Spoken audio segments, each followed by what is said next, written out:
ওহো তো আইডিয়াতে যেটা শুরু হলো সেটা হচ্ছে ফাইন্যান্সিয়াল ডিফিশন এসেছিল তখন এটা হচ্ছে আমার কাছে অফিসিয়ালি কিছু নেই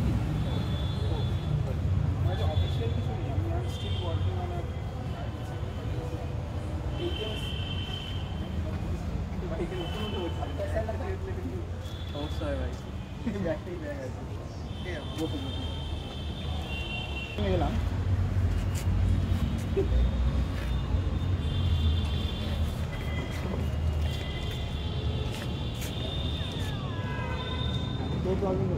আমি তখন একটা বিশাল বড় ফাইন্যান্সিয়াল ডিল ছিল এই একটা হচ্ছে তুই বল আমি শুনছি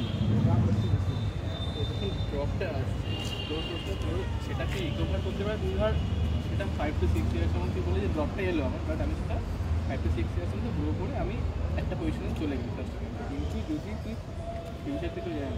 সেটা যদি সিওরিটি না থাকে যে 2-3 বছর পর আমি আদার সেটাকে স্টেবল থেকে যাবো গ্রো করবো না কী হবে ওটাকে